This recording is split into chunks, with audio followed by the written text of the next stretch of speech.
हम बात कर रहे हैं गोल्ड एम की। गोल्ड एम इंटरनेशनल की लास्ट ट्रेडिंग डे की बात करें तो स्टॉक में हमको 2% तक की गिरावट के साथ स्टॉक ने क्लोजिंग दिखाई है।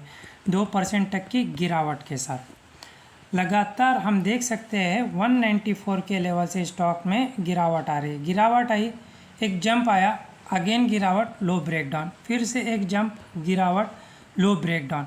अब स्टॉक यहाँ से बाउंस बैक हो रहा है। तो हम देख सकते हैं जहाँ से स्टॉक ने रिजेक्शन लिया है उसी के आसपास से अगेन स्टॉक रिजेक्शन फेस करता नज़र आ रहा है।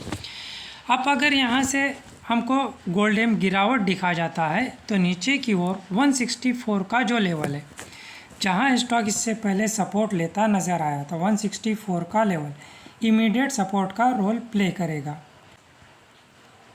ब्रेकडाउन कर जाता है तो 160 का लेवल एक तगड़ा और इम्पोर्टेंट सपोर्ट रहेगा गोल्ड एम के लिए। स्टॉक गिरावट के बाद बाउंस बैक हुआ है। तो अब जहाँ से रिजेक्शन लिया था 176 का लेवल, ये रेजिस्टेंस का काम करने वाला है। इसको ब्रेकआउट करना इम्पॉर्टेंट है गोल्ड एम के लिए, चार्ट पैटर्न चेंज होने के लिए। क्योंकि जैसे हमने अभी देखा कि लगातार गिरावट में स्टॉक दिखा रहा है, गिरावट दिखा रहा है स्टॉक, जंप के बाद रिजेक्शन फेस कर रहा है और अपने रिसेंट लो को ब्रेक डाउन कर रहा है। तो अगर इस बाउंस बैक के साथ स्टॉक अपने इस हाई को ब्रेकआउट कर गया जहाँ से रिजेक्शन लिया है 175 176 का लेवल, तो फिर यहाँ से गोल्ड एम का जो खेल है पलटते नज़र आ सकता है। क्योंकि अभी तक जंप पे स्टॉक रिजेक्शन ले रहा है, रिसेंट लो को ब्रेक डाउन कर रहा है, लेकिन जंप के साथ ये हाई ब्रेकआउट होता है तो फिर इसका ट्रेंड जो है वो बदल सकता है। यहाँ से लो और लो पैटर्न था ना, गिरावट आ रही थी और रिसेंट लो ब्रेकडाउन हो रहा था। यहाँ से बाउंस बैक के साथ अगर हाई ब्रेकआउट होता है तो फिर इसका पैटर्न जो है वो बदलते नज़र आ सकता है।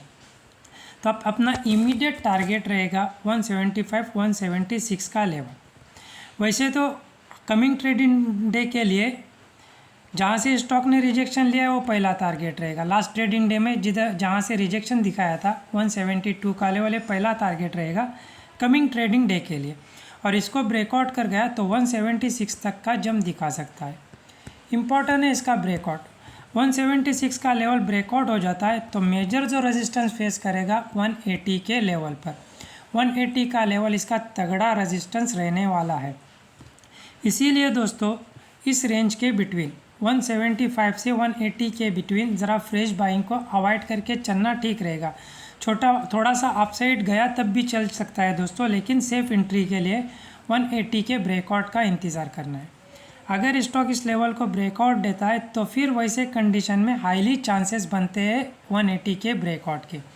अगर गोल्ड एम 180 का लेवल ब्रेकआउट कर गया तो फिर उसके बाद इसमें हमको बड़ी बाइंग और बड़ा जंप भी देखने के लिए मिल सकता है 180 के ब्रेकआउट के बाद।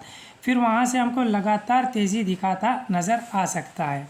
फिलहाल हमको नज़र रखना है इसके इस हाई पर 176 के लेवल पर। वीडियो एजुकेशन पर्पज़ के लिए कोई बाय सेल या होल्ड की सलाह नहीं है। अगर आप डीमैट अकाउंट ओपन करना चाहते हो तो डिस्क्रिप्शन में दी गई लिंक से कर सकते हो।